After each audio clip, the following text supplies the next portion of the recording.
Kita sama-sama lantunkan dulu talbiyahnya. Bismillahirrahmanirrahim. Labbaik Allahumma labbaik, sama-sama. Labbaik Allahumma labbaik, labbaik la syarika laka labbaik, innal hamda wan ni'mata laka wal mulk la syarika lak.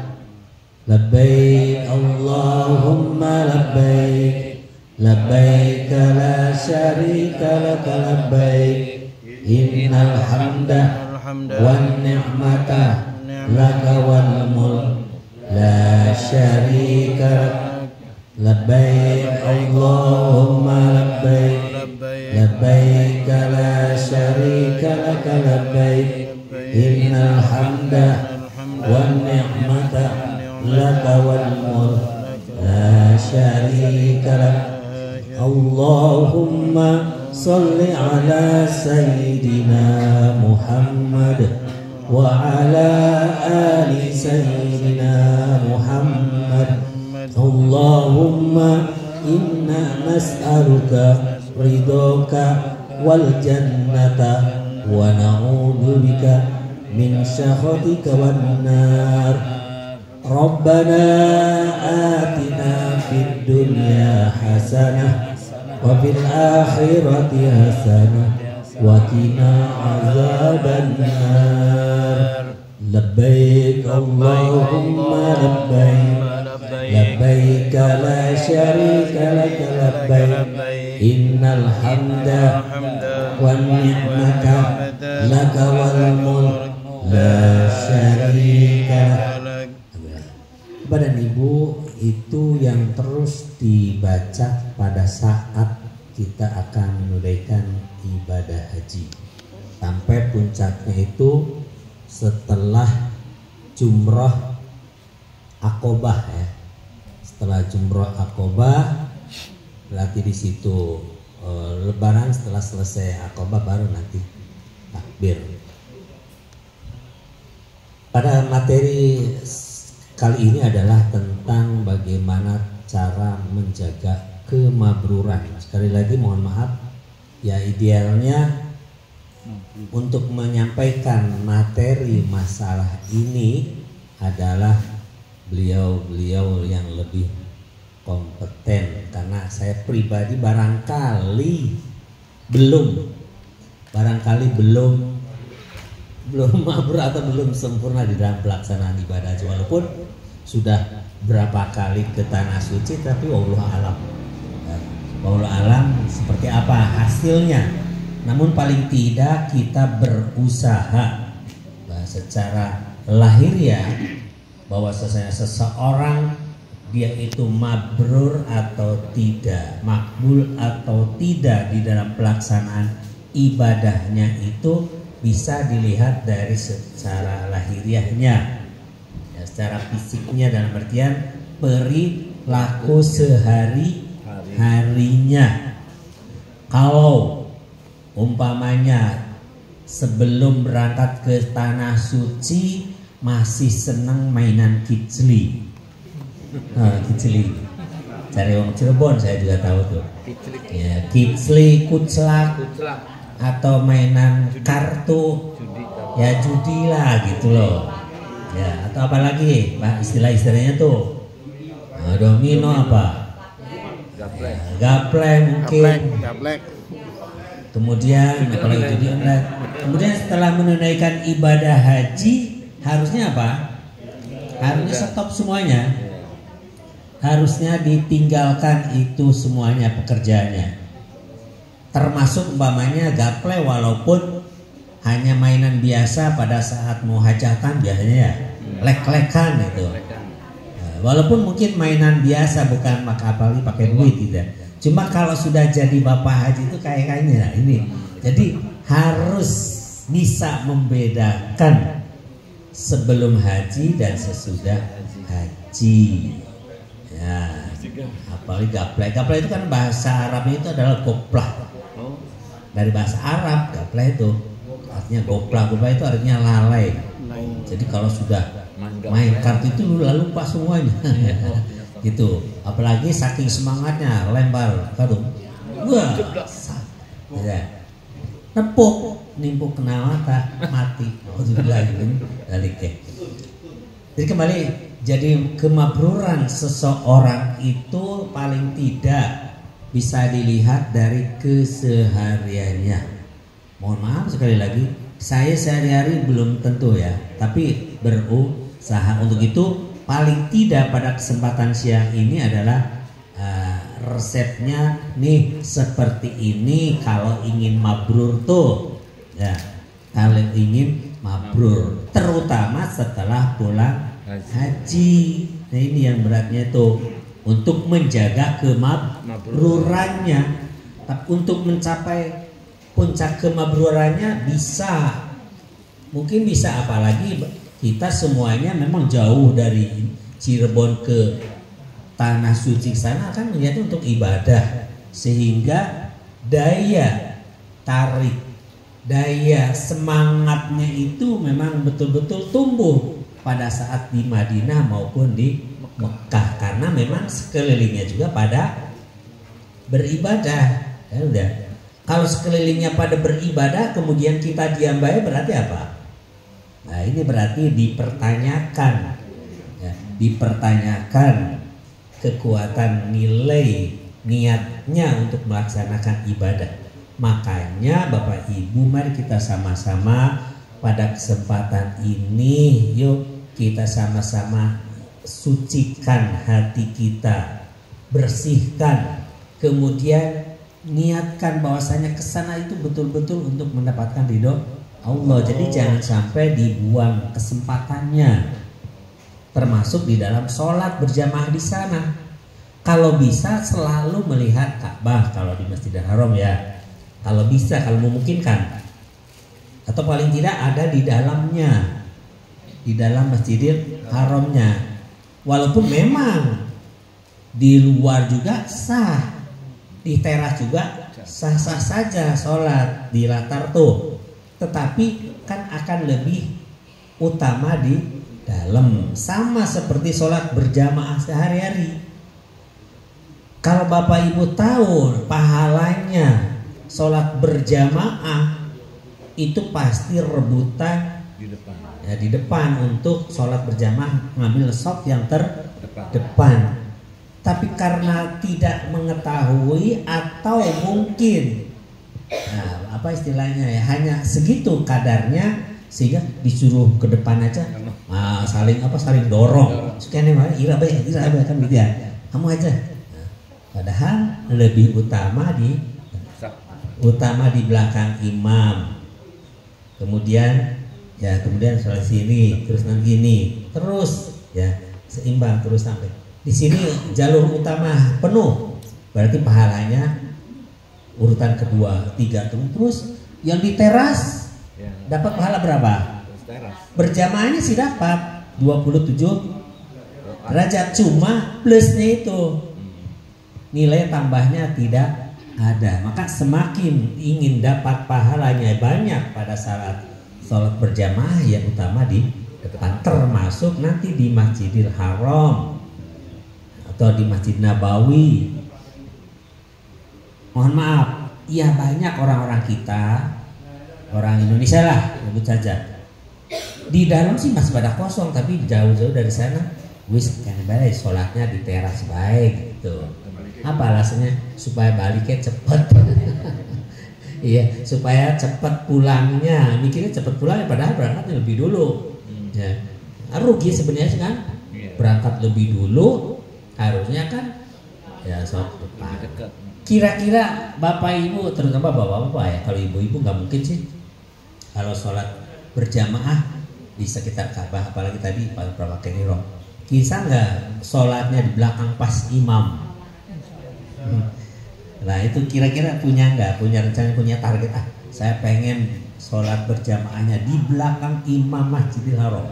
Nah itu cuma memang Masya Allah perjuangannya itu ya lahir batin, tenaga terutama, karena begitu mau sholat, sudah dekat lagi ke waktu sholat berjamaah, sudah pasti membuat sop begini, berjam-jam begini aja. saya sering melakukan itu ya orangnya kecil, tapi kalaupun punya kemauan sih bisa ya. Jadi itu sampai di belakang imam. Nah ini salah satu hal yang terus kita upayakan. Nah nanti praktek sehari-harian setelah haji ya kita bisa enggak, atau minimalnya sholat terus secara berjamaah. Itu adalah satu bukti, satu hal yang harus atau bisa dilihat apakah seseorang itu mabrur atau tidak di dalam pelaksanaan ibadah hajinya. Kembali selama di tanah suci mah karena memang umumnya seperti itu, semuanya ingin beribadah sehingga mampu dan bisa, sampai begitu Arafah minta memohon diampuni dan seterusnya oleh Allah dikabulkan doanya. Minta diampuni ya diampuni, minta apa lagi dikasih gitu. Nah, itu setelah pulang itulah gitu ya. Tapi kalau umpamanya kita tidak hati-hati, jangankan di tanah air, di Mekah saja sudah urusan ya, sudah urusan apa? Umpamanya kasus masalah nyimpen sendal saja, karena sudah beberapa kali ke sana, jadi pengalaman setiap tahun itu pasti beda. Ini hanya gara-gara sendal, katakan berkelompok 5 orang umpamanya, nyimpen sandalnya nggak dibawa kebetulan, dah simpen di sini saja. Kalau seseorang si A-nya itu melihat cirinya ini, umpamanya, yang satunya melihat ada ini, udah selesai kegiatan mau pulang, ambil sendal di sana, ayo. Sendal tuh di sini, cirinya ini, padahal cirinya udah hilang kan gitu ya. Atau ini di sini urusan, astagfirullah, berantem di antara negaranya gara-gara sendal. Aja ribut baik, ayo bareng-bareng istighfar semuanya, eling, pada ingat kan ya. Cari barang-barang akhirnya sendalnya si Mas Anan kono baik. Cuma kenapa kok tidak dilihat, tidak terlihat pada saat itu? Kenapa kok bisa? Karena mungkin tertutupi oleh hawa nafsu tadi ya, artinya tuh oleh emosional, oleh apa, sewot dan seterusnya, juga barang di situ ada juga nggak kelihatan. Makanya kudu sering beristighfar. Ini di dalam pelaksanaan. Baik Bapak dan Ibu, pengertian hikmahnya dulu. Hikmahnya, apa sih hikmah itu? Hikmah ya, hikmah itu kebijaksanaan, makna hakikat yang terkandung di dalam suatu amalan syariat yang dapat diketahui karena pemahaman yang bijak oleh seseorang. Jadi kebaikan itu terus dilaksanakan, terus dipraktekkan, itulah berarti punya tambah, punya hikmah, punya nilai plus. Artinya setelah pulang haji, kalau di tanah suci sih mampu menghatamkan Al-Quran selama perjalanan ibadah haji, kira-kira pulang dari haji bisa enggak, kan gitu ya. Nah itu yang harus dijaga tuh, di situ makna kemabruran tuh, bisa enggak? Kalau di sana bisa, kenapa di sini nggak bisa, kan gitu. Nah makanya al-istiqomatu khairum min alfi karomah. Jadi istiqomah kebiasaan, kontinuitas ya. Jadi mudawamah, terus menerus gitu. Jadi dilaksanakan kebiasaan baik di muka itu ya. Mungkin tadinya tidak, tapi pas mau berangkat haji dia sedikit mendekat pada Allah, mau berusaha. Di tanah suci lebih meningkat lagi. Nah itu setelah pulang haji itu jangan kembali ke nol ya. Nah ini makna daripada kemabruran. Ya memang angel. Ya angel maning. Ya, cuma ya tadi kembali berusaha. Jadi harus ada usaha, harus ada perjuangan. Kalau ada perjuangan, insya Allah ada hasilnya, walaupun mungkin tidak seberapa. Nah ini makna hikmah ya. Jadi punya nilai tambah, punya manfaat. Kenapa begitu? Ya, karena kita menyadari bahwasanya di dalam pelaksanaan ibadah haji itu adalah suatu ibadah yang khusus, yang termasuk di dalam rukun Islam yang 5. Tentu di dalam pelaksanaan ibadah ini tidak seperti umroh, kapan saja boleh kan, kapan saja bisa. Tapi kalau haji kan tertentu waktunya. Al-hajju ashhurum ma'lumat. Jadi sudah jelas waktunya tertentu, kemudian batas-batasnya, tempat-tempatnya juga itu harus jelas. Mana batas Mina, mana batas Mekah, mana batas Muzdalifah, itu harus termasuk pada saat nanti pergeseran dari Muzdalifah mau ke Mina juga ada. Kalau para supir mah, ya, para supir bus pengen gagian ngangkut biar cepat selesai urusannya. Tapi kan jamaah haji di Muzdalifah itu kan harus nunggu waktunya sampai apa? Sampai tengah malam lewat, itu baru bisa bergeser ke Mina. Baik, Bapak dan Ibu, pertama yang harus kita ungkap pada kesempatan ini adalah hikmah secara umumnya dulu ya.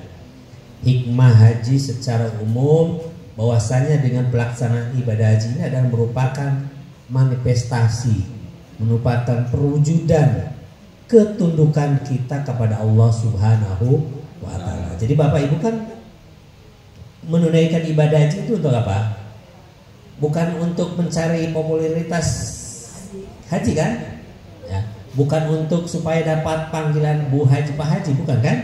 Tapi semata-mata ingin melaksanakan rukun Islam, ingin memenuhi panggilan Allah, ingin beribadah di sana. Ya. Kalau ternyata pulang dari Mekah dipanggil Bu Haji, ya itu adalah plusnya barangkali ya, gitu ya. Jadi itu termasuk nilai tambahnya.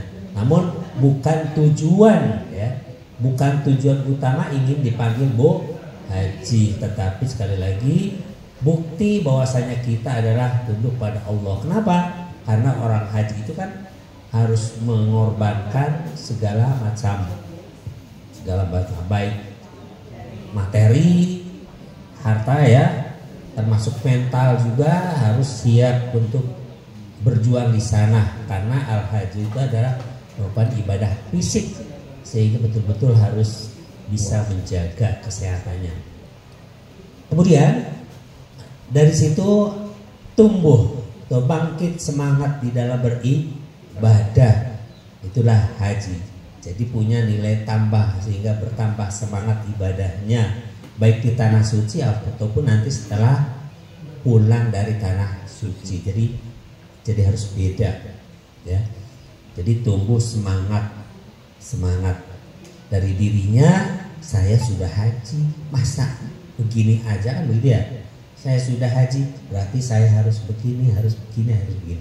Nah, ini adalah hikmah yang harus didapat dengan pelaksanaan ibadah haji. Kemudian yang ketiga, mohon maaf yang gak ada layarnya jadi satu arah saja. Haji merupakan ungkapan rasa syukur. Mudah-mudahan dengan kita mewujudkan pergi ke tanah suci ini sebagai ungkapan rasa syukur, saya punya rezeki, akhirnya saya serahkan untuk bayar memenuhi panggilan Allah, yaitu melalui BPIH-nya ya, untuk store-nya. Jadi store uang melunasi sekian puluh juta ikhlas lillahi ta'ala. Apalagi tadi udah disampaikan dulu aja, uang segitu tuh nggak ada apanya dibanding kenikmatan yang akan diterima oleh kita selama perjalanan ibadah haji. Apalagi kata Allah nanti kan akan diganti, bahkan ditambah. Makanya ini wujud dengan pelaksanaan ibadah dia sebagai ungkapan rasa syukur pada Allah Subhanahu wa Ta'ala atas apa yang telah Allah berikan nikmat, baik harta maupun kesehatan. Kalau tidak sehat kan nggak bisa berangkat ya, tidak istiqomah. Makanya dalam Al-Quran surat apa? Ibrahim ya. A'udzubillahi minasyaitonirrajim. Bismillahirrahmanirrahim. La in syakartum la azidannakum wa la in kafartum inna azabi lasyadid.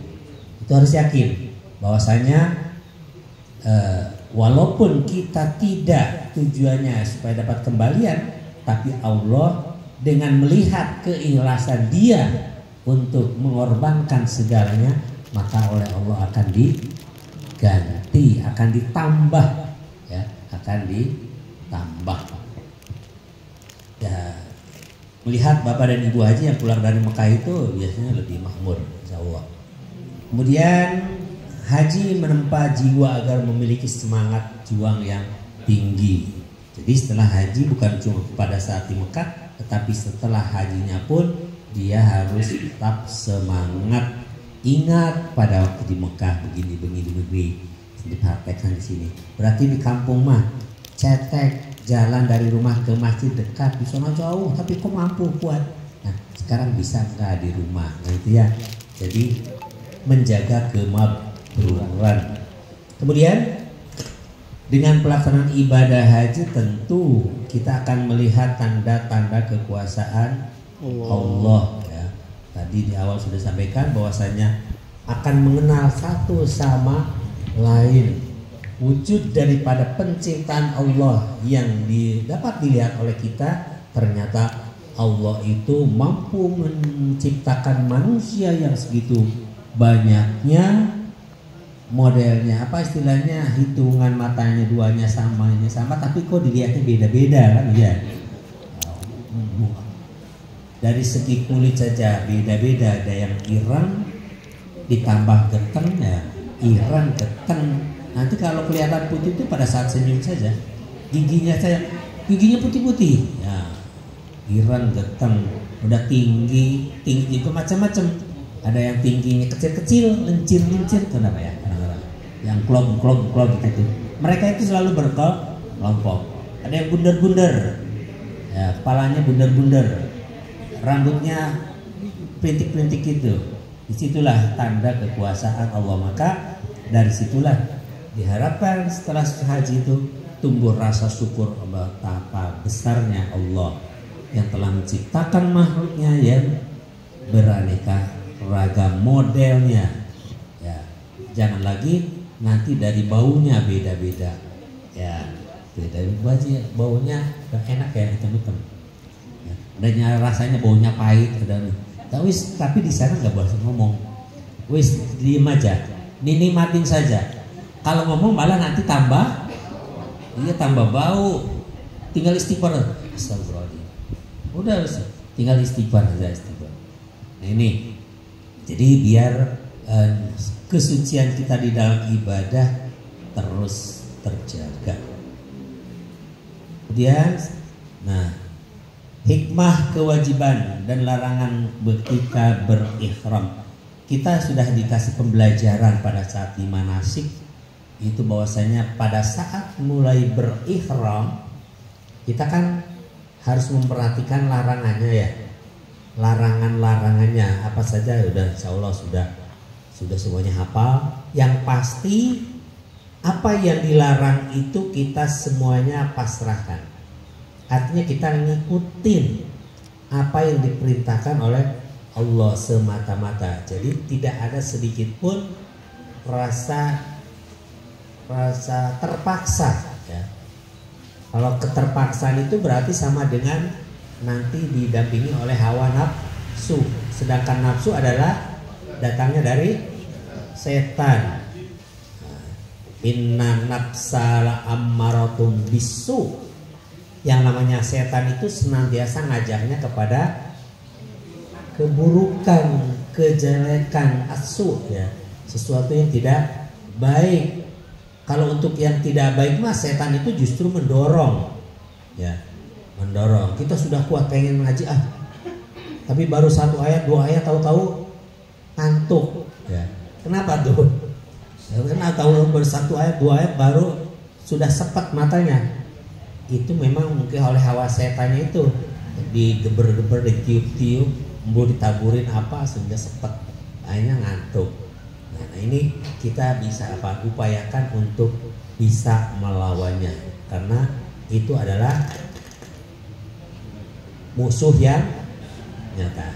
Oke, Bapak dan Ibu, selanjutnya pada saat membaca talbiyah, labbaik Allahumma labbaik, labbaika la syarika laka labbaik, apa yang dirasakan oleh Bapak dan Ibu? Nangis.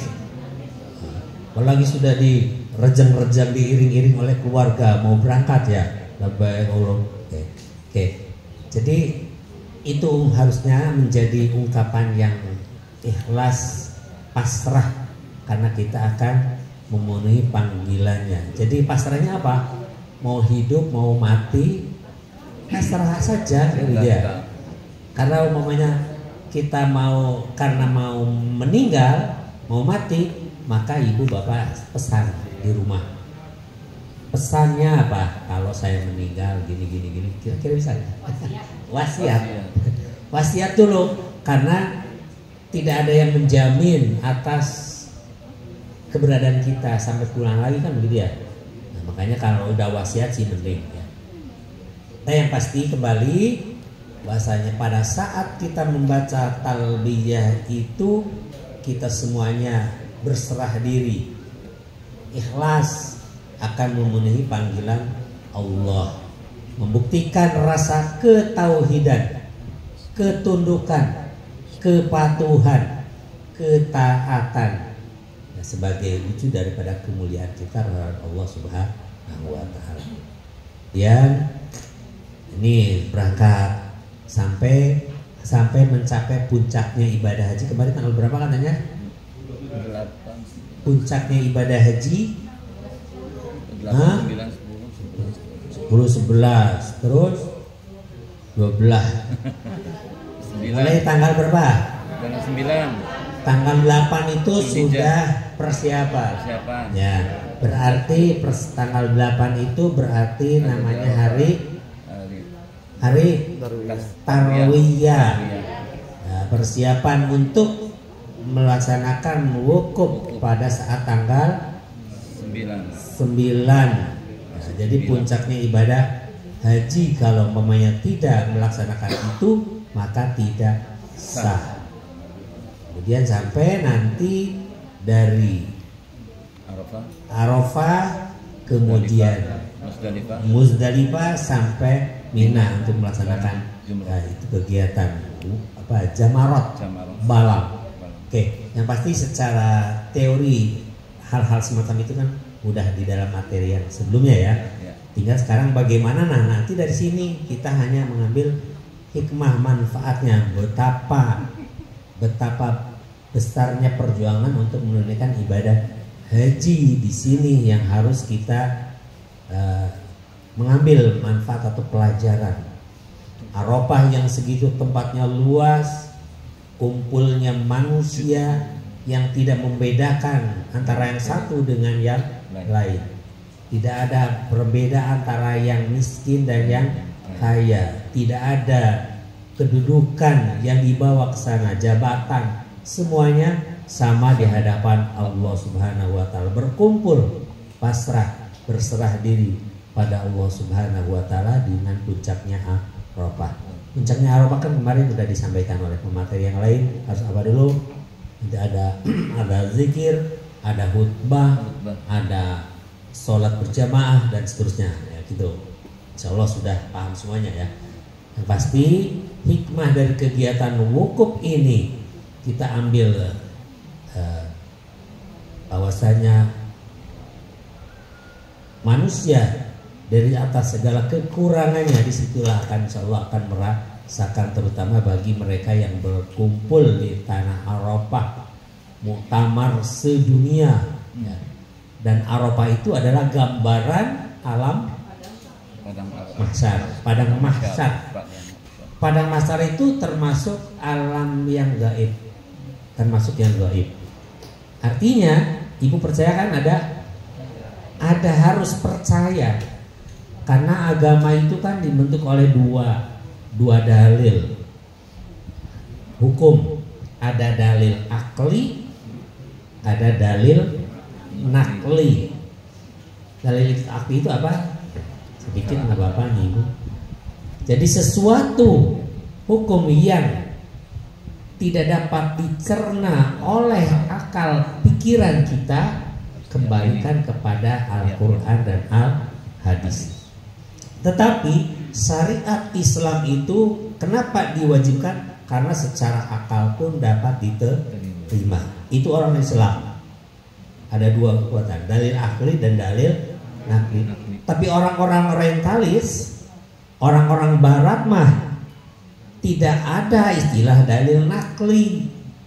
Yang ada hanya dalil akli, sesuatu yang dapat dicerna oleh akal pikiran. Yang tidak dapat dicerna oleh akal pikiran bohong katanya, gitu ya. Bohong, hoak. Yang tidak masuk akal tuh bohong.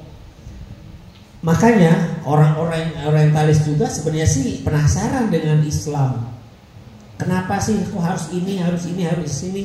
Sehingga mereka mempelajari. Islam sudah jelas mengajarkan sumutasifun, berpuasalah supaya kamu sehat. Kan baru puasa ya, supaya sehat. Mereka pengen tahu kenapa Islam mewajibkan supaya sehat. Akhirnya mereka sih mengadakan penelitian.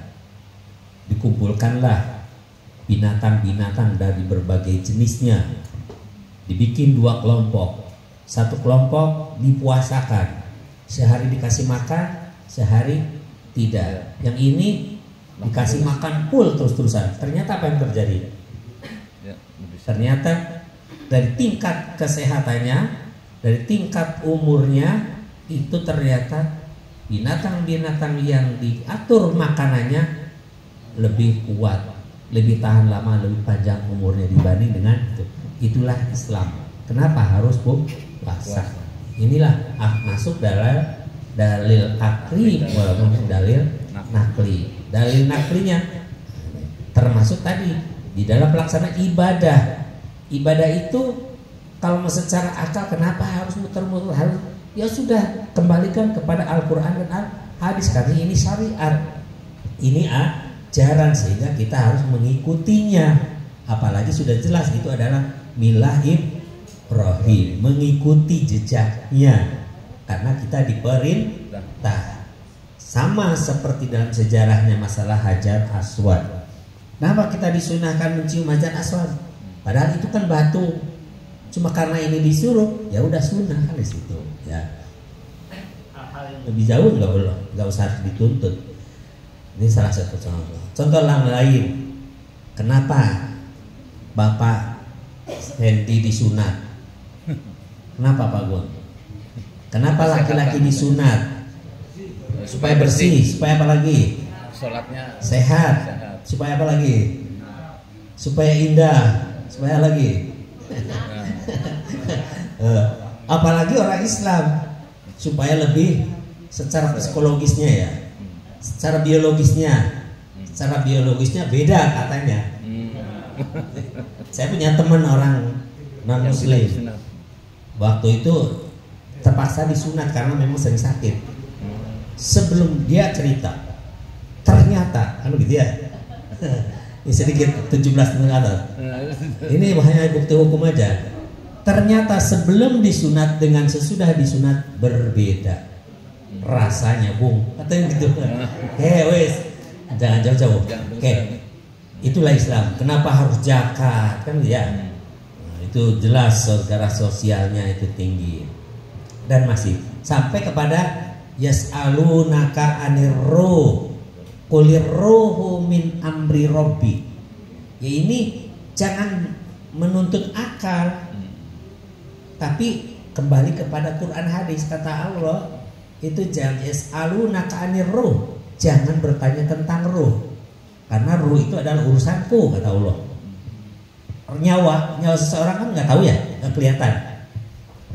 Itu adalah makhluk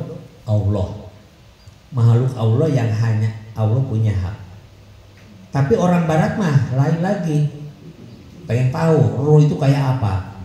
Orang yang mau meninggal masukin dalam satu ruangan, dipasang CCTV, dari CCTV yang berkelas lembut sekali, semua sesuatu bisa ditangkap. Ternyata apa? Begitu orang yang meninggal, rohnya sih tidak ada, nggak kelihatan.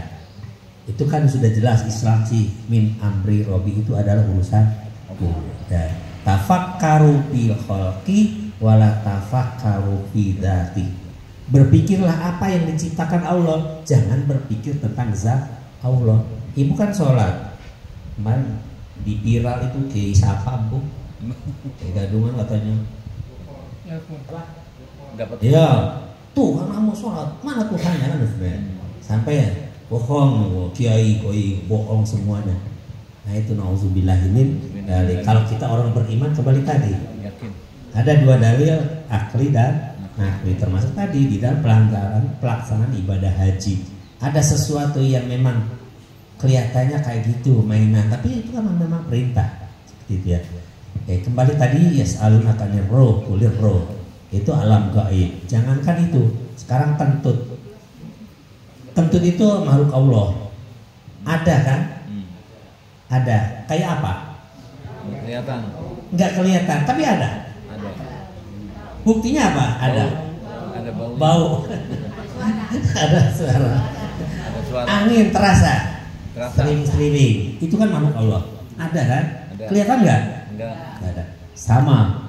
Di dalam menafsirkan keberadaan Allah pun itu baru melihat makhluk Allah saja seperti itu, apalagi zat Allah. Makanya ayo kita kembali kepada keyakinan bahwasanya Allah itu ada, dan nanti akan kita lihatkan, insya Allah termasuk kita semuanya ahli jannah nanti akan ketemu. Kenikmatan yang paling tinggi adalah kenikmatan pada saat bertemu dengan Tuhannya nanti. Mudah-mudahan dengan hajinya inilah mabrur dan nanti menghantarkan kita ke surga. Amin ya Allah ya Rabbal alamin. Kembali jadi pernyataan bahwa seluruh umat Islam merupakan satu kesatuan bersaudara. Ini pada saat di Arafah. Kemudian mabit di Muzdalifah, punyakah sifat efek terhadap diri kita? Punya manfaat, punya hikmahnya? Apa kira-kira? Sama.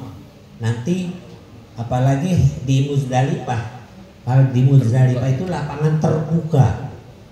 Kalau di Arafah kan lapangan terbuka yang dipenuhi dengan tenda-tenda sehingga kelihatan putih semuanya tenda. Tapi begitu di Muzdalifah betul-betul lapangan terbuka, semuanya kumpul. Kemarin mungkin udah disampaikan teknik ya pada saat di Muzdalifah ya, karena masuk dari sini pada saat mau bergeser ke Mina berarti keluarnya di sebelah sana. Jadi mobil ke arah mananya aja. Begitu masuk langsung ke sana. Makanya nanti kalau yang datangnya lebih awal ya bisa di tengah atau pinggir, tapi jangan terlalu dekat ke pintu nanti. Itu nanti diatur berdasarkan kloternya. Yang pasti kembali kita berada di Muzdalifah semuanya sama, pakaian sama, kemudian menikmati alam begitu atas kekuasaan Allahnya, maka disitulah timbul atas kebesarannya. Dan pada saat di Muzdalifah itu ngapain? Ibu tugasnya apa? Nah, mencari batu ya. Berapa batunya? 70. Minimal berapa? 49. Kalau 7 hanya untuk satu kali jumroh. Ya. Kalau bisa sekaligus di situ kalau bisa minimal 49 atau boleh saja 70. Kalau ibu nanti mau napar apa? Mau napar awal, napar sani. Ya. Kalau mau napar sani berarti tanggal 10, 11, 12, 13 full. Berarti harus menyiapkan batu 70. Ya jujur aja, kita mah pengen cepat pulang. Nah, begitu selesai di Mina cepat pulang ke pondokan, ke Mekah lagi, ke hotel, bisa istirahat, kemudian setelah itu cepat bisa tawaf ifadah. Sehingga ya rata-rata kebanyakannya tuh ngambilnya napar awal. Bu Haji kemarin napar awal napar sani. Napar awal. Kalau dari penyelenggara haji di sana mah inginnya sih napar awal semua. Karena akan mengurangi masaknya semuanya. Dapat keuntungannya dari sana. Kalau perhitungannya sudah napar sani semuanya. Tapi itu bukan masalahnya ya. Tapi yang pasti bagaimana kalau napar awal napar sani? Ya kedua-duanya sah saja. Bagi dalil artinya ingin napar begitu. Tanggal 10 kan jumroh apa? Jumroh Aqobah cukup 7 batu. Itu 7 kali lemparan. Begitu selesai jumrah Aqobah langsung tahalul awal. Berarti Bapak Ibu sudah haji di situ, sudah berhaji berpelukan. Nanti besok berarti ke Jamarot lagi, bawa batu berapa? 7 kali 3 21 untuk Wusto, 3 jumroh ula, wusto dan Aqobah. Selesai. Itu sudah berpakaian bebas kan? Ya. Sudah berpakaian bebas. Pada saat berpakaian ihram sih pada saat tanggal 10 saja, hanya untuk balang Aqobah saja. Kemudian besoknya lagi seperti itu. Untuk napar awal berarti selesai. Tapi kalau umpamanya pengen napar sani, napar sehari lagi. Nah itu. Nah, disitulah ambil hikmahnya bahwasanya perjuangan kita mempersiapkan batu untuk melontar untuk balang. Siapa yang ditimpukin? Udah sejak Setan ya. Setan artinya harusnya tumbuh dari diri kita bahwasanya kita harus menghilangkan hal-hal atau sifat-sifat yang tidak terpuji. Ambil hikmah, ambil pelajaran atas perjuangan pengorbanan, keikhlasan, bagaimana para pejuang terdahulu dan seterusnya. Nah, ini kemudian, ini melontar jumroh. Pada saat melontar jumroh itu ambil hikmahnya bahwasanya kita adalah berjuang melawan hawa nafsu. Tadi disampaikan inna nafsal ammaratum bisu. Nafsu itu senantiasa mengajak kepada kejelekan. Tapi ada juga nafsu yang kepada kebaikan apa? Namanya nafsul mutmainnah. Cuma ini ya termasuk ya jarang ya, artinya tuh dia punya nafsu inginnya ibadah baik. Boleh nggak? Boleh. Cuma hari-hari di masjid baik. Pengen kaya di masjid baik. Ya harus ikhtiar, usaha. Ya tidak baik juga. Ya. Tidak baik juga. Yang baik itu kan karena Allah itu sudah menyampaikan, ya.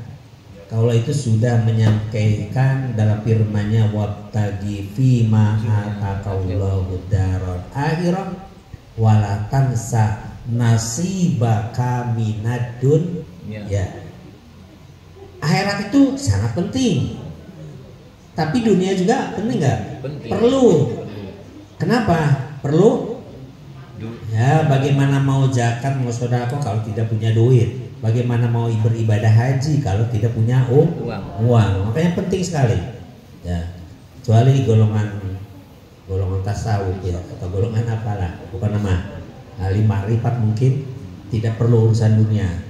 Padahal dalam satu hal kalau saya pelajari kok seperti itu. Sebalik. Artinya bahwasanya kita itu kudu berusaha, berjuang, berdoa untuk kebaikan dunia dan akhirat. Karena tujuan hidup manusia itu terakhir adalah bahagia dunia. Itu.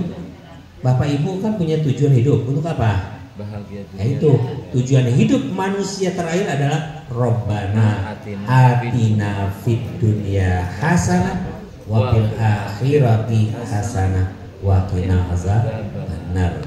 Tujuan hidup kita adalah untuk mencapai kesempurnaan, kebahagiaan. Bahagia di mana?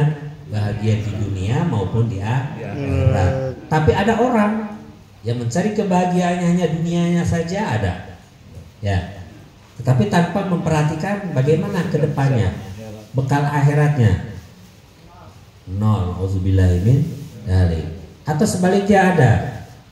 Akhirat baik, dunia tidak, itu juga salah. Nah, makanya susah.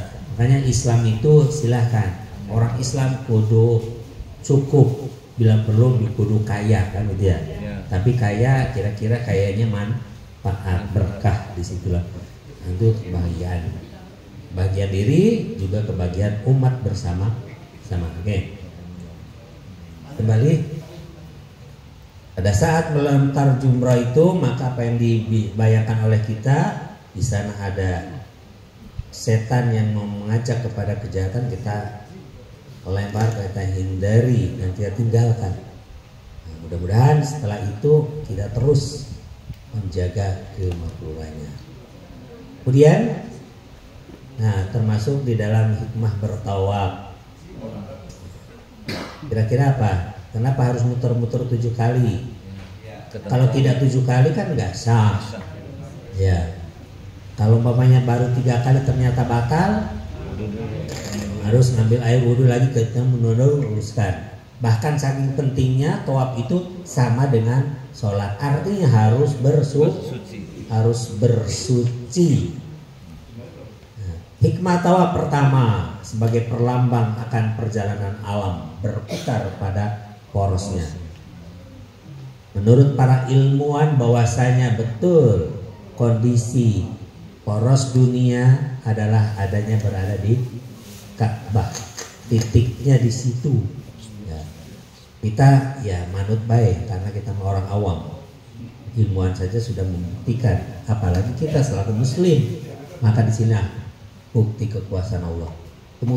Kemudian mengikuti perputaran waktu dan peredaran peristiwa kehidupan dengan tetap mengingat serta berdekat dengan Allah sebagai poros kehidupan manusia.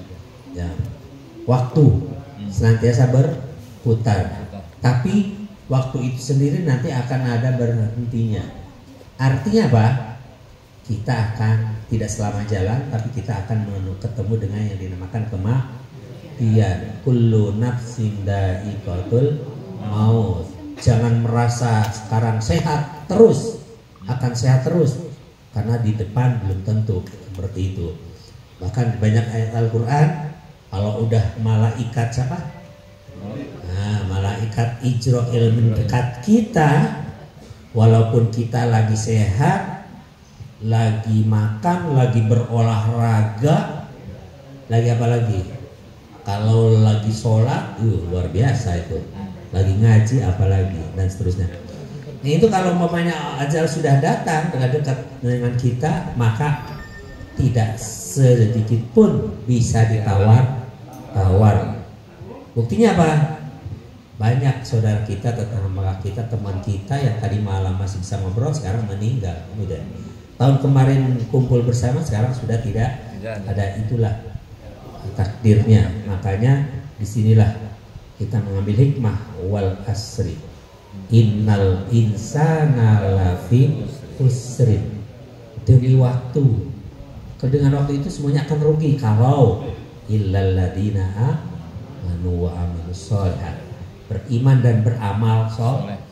Makanya setelah pulang haji ini, karena kita sudah tawaf, maka ingat dengan seperti itu, bertaruh waktu dan seterusnya, maka kita terus berusaha semaksimal mungkin. Ya, buat apa lagi?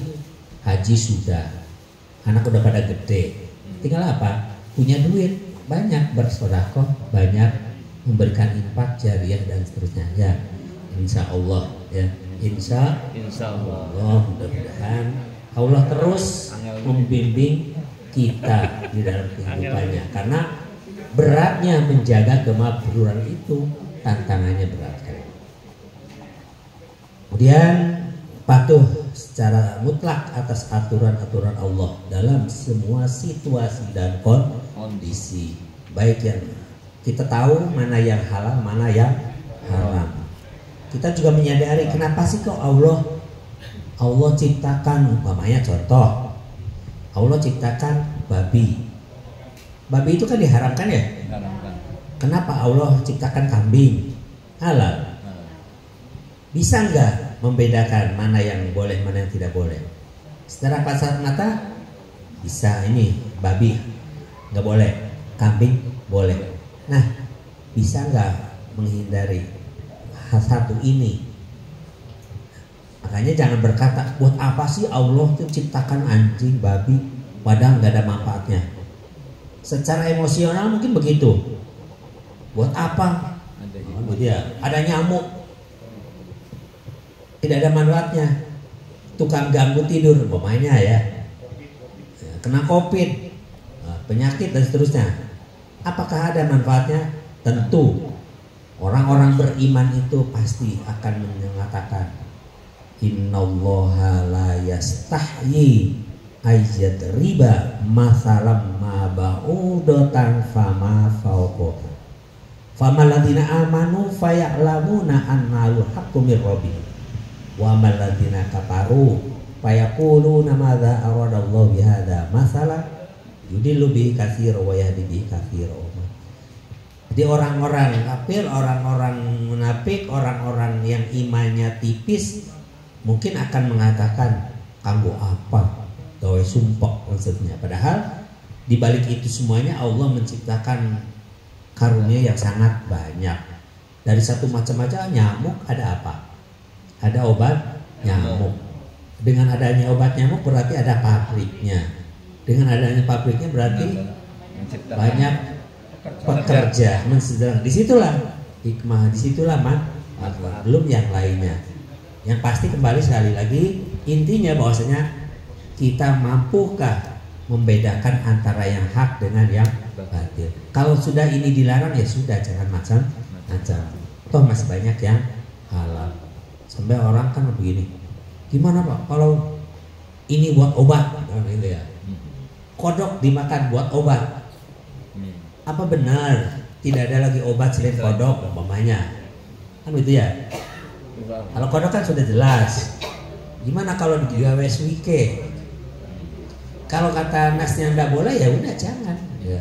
Jangan alasan apapun sekalipun buat obat. Walaupun memang ada ilat mengatakan ad-daruratu tubihul mahdurat. Kalau sudah darurat mah semua yang halal bisa jadi halal, cuma ya seberapa? Sudah setingkat apa ukurannya? Sudah seberapa banyak ditelaah dan seterusnya. Setingkat apa kedaruratannya? Jadi jangan terlalu dianggap gampang. Kalau sudah jelas ya. Ini ya. Jadi kembali semua apa yang Allah berikan kepada kita semuanya, maka kita ambil hikmah, ambil pelajaran. Kemudian perjalanan sa'i bolak-balik 7 kali untuk apa? Ibrah kan? Ambil pelajaran dari itu semuanya. Kembali tadi di awal bahwasanya kita mengikuti milahnya Nabi Ibrahim. Ya sudah, ikutin saja.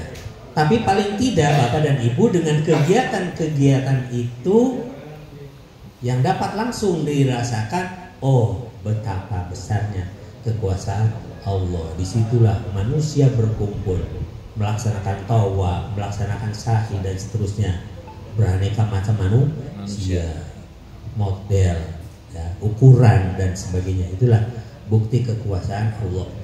Bagi yang tidak berhaji berarti kan tidak merasakan langsung, tidak langsung merasakan nikmatnya. Kalau melihat di TV, di video, di gambar mungkin bisa, tapi nanti Bapak dan Ibu akan langsung merasakan atas kebesaran Allahnya. Nah dari situlah pulang dari tanah suci kita berusaha dijaganya. Setelah itu apa? Tahallul. Tahallul itu bercukur kan? Bercukur. Maknanya apa di situ? Yang membuang rambut berarti membuang kotoran, ya. Menghapus segala kotoran yang melekat dalam tubuh kita, baik kotoran hati maupun kotoran tubuh, baik apa yang kelihatan ataupun yang tidak kelihatan. Nah ini harus dihindari, harus dijauhi. Mohon maaf, mungkin Bapak Ibu ada yang jualan, umpamanya ya, ada yang buka warungan di rumah. Nah ini mananya kita harus hati-hati, jangan sampai tumbuh penyakit, mengurangi takaran, mengurangi ukuran atau semacam itu. Insya Allah setelah menunaikan ibadah haji maka hal-hal itu akan dijauhkan. Amin ya. Amin. Ini jadi dengan tahallulnya. Kemudian menjaga akal kita yang ada di dalam kepala, tempat tumbuhnya rambut, agar selalu bersih dan bermanfaat bagi kehidupan kita. Bapak dan Ibu, menjaga akal kita dari hal-hal yang apa ya istilahnya, yang mustahil. Jadi pikiran-pikiran jelek itu harus dihindari. Ini pengalaman pribadi saya sendiri Waktu itu ceritanya udah selesai kegiatan haji, udah tawaf, udah selesai segala macam, istirahat di tiang tuh. Di sana kan banyak burung, ya Bu Haji. Di atas Ka'bah itu kan banyak sekali burung. Hanya dalam pikiran saja, kok bisa gitu ya? Kok bisa seperti itu? Kok bisa di sini nggak tingklek-tek tai burung? Dan hanya itu, apa yang terjadi? Begitu keluar dari Masjidil Haram, begitu keluar dari Masjidil Haram, langsung peluk ke sini. Depan mata persis kelihatan, peluk tembelek di sini. Itulah ya. Artinya Allah itu maha mudah, maha gampang. Kalau Allah tahan di sekitar sekitar Ka'bah tidak ada yang ngotorinya, maka Allah jaga ya. Apalagi itu kan tanah yang jelas suci, disucikan, itu adalah makanya itu Allah sangat mudah saja. Disitulah kita harus segera beristighfar. Apalagi pikiran-pikiran yang macam-macam, makanya harus senantiasa dihindari. Bapak ibu-ibu kan biasanya senang bersolek umpamanya, karena di sininya sudah dibekali. Kalau di Mekah jangan bermake up, jangan bersolek. Ternyata ada orang yang bersolek. Dalam pikiran kita itu apa ngomong? Orang ke Mekah. Nanti ya jangan-jangan. Apakah ini kasus beneran? Ceritanya itu, saudara tuh. Begitu dalam pikirnya udah selesai ngomongin yang jelek-jelek dalam hatinya saja. Begitu apa di belakangnya tuh langsung kayak ada orang biarin sudah ngomong gitu. Ngomong keras padahal yang sebelahnya nggak tahu. Tapi itu memang dirasakan. Biarin. Rewel mah. Artinya nggak usah peduli terhadap yang lain, nggak usah mikirin maksudnya yang jelek. Udah kita istiqomah. Nah dari situlah kembali kita menghilangkan segala macam hal yang batil melalui simbol tahallul. Ya, alhamdulillah. Berarti kan kalau udah tahallul awal, apalagi sudah tahallul sani, alhamdulillah berarti selesai. Kalau bapak ibu sudah tahallul sani yang suami istri, baru boleh cari kamar yang kosong. Nah, lain yang sepi. Kalau mau di kamar itu ya nggak apa-apa, asal musyawarah saja. Gantian, kamu sana ke masjid dulu. Saya mau berdoa sama suami, umpamanya saling mengerti. Ya sah-sah saja nggak apa-apa. Kalau sudah tahallul sani udah bebas. Tapi kalau baru tahallul awal, tetap kita tidak boleh walaupun tidak berpakaian ihram, karena ada satu hal lagi yang terlarang. Nanti setelah ifadah kemudian sa'i baru tahallul sani. Disitulah dinamakan kamar barokah. Bu Haji dulu ada kamar barokah enggak ya? Wis gak mikirin apa-apa aja, yang penting mah mikirin haji. Nanti rapel aja di rumah. Ya silakan sekarang bertanya.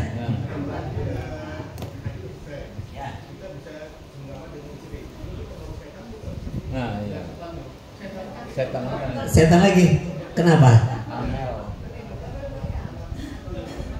Pengaruh setan kan. Setannya udah dilempari, udah selesai, udah. Nah, Nafsu lagi. apa gitu termasuk nafsu lagi? Ya enggak juga sih. Itu masih berarti rizki yang masih terpelihara, karena itu haknya suami istri, nggak apa-apa ya. Barangkali ingin menikmati suasana Mekah, silahkan halal. Kan di dalam agama tadi dalam berkaitan dengan haji, kalau sudah tahallul sani ya udah nggak apa-apa, silahkan bebas ya. Oh mau ke mall ya itu bebas ya. Itu barangkali mau spesial. Bagaimana menurut agama, apakah itu termasuk kategorinya hawa nafsu? Ya tidak juga sih, ya ibadah. Kan katanya kalau hubungan suami istri sama dengan apa tuh? Memerdekakan. Nggak apa-apa, silakan ya. Tidak termasuk kategori nafsu di situ. Ya. Pak sholat di situ pahalanya 100.000, itu hubungan 100.000. Nah, suami istri kan pahala. Di Mekah pahalanya gede. Maka itu sih terserah aja lah teknis. Ya. Tapi ingat, tantangan suami istri yang berangkat bareng-bareng suami istri, tantangannya udah banyak sekali. Banyak. Banyak sekali. Umpamanya gampang-gampang aja lah. Umpamanya Wis si angel. ada. Suaminya itu ceritanya nolong ibu ini karena mau jatuh. Padahal betul-betul ikhlas. Kata istrinya tuh, cemburu urusan. Ya, tidak 1-2 sampai pulang-pulang minta cerai. Gara-gara Banyak Pak begitu. balik alhamdulillah ya. Tantangannya berat. Nah karena tantangannya berat itulah maka nanti tadi kalau udah akur udah selesai kawinan lagi di situ pahalanya gede juga. Oke, gitu. Ada lagi Bapak Ada Ibu? lagi? Ya.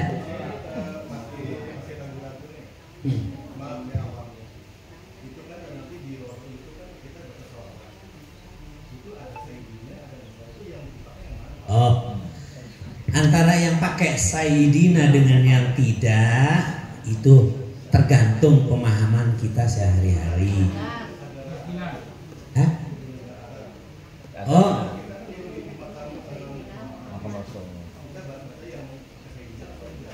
iya kembali tadi. Pertama, silakan sesuai dengan pemahaman masing-masing. Toh pada saat baca itu juga tidak diperdengarkan ke orang Arabnya, kan begitu ya? Kita sendiri saja. Dan ini memang paham yang seperti ini biasanya, mohon maaf, umpamanya golongan Muhammadiyah atau Persis itu nggak pakai Sayyidina. Tapi kalau umpamanya golongan ahli sunnah, wal jamaah lagi tambah wal jamaah, biasanya pakai Sayyidina. Itu hanya apa istilahnya lebih penghambaan ya. Iya penghormatan. Sayyid itu yang dipertuankan itu ya. Iya. Kan ada Allahumma sholli ala Muhammad, Allahumma sholli ala Sayyidina Muhammad. Itu mah silakan aja bebas ya. Jadi tidak, bahkan apalagi aturan tertulisnya nggak ada di sana juga ya. Cuma memang kalau orang-orang Arab itu kan banyaknya pahamnya paham bukan ahli sunnah wal jamaah ya, bukan Imam Syafi'i. Itu biasanya nggak pakai Sayyidina. Kalau kita pakai di sana ya nggak masalah ya. Jadi ya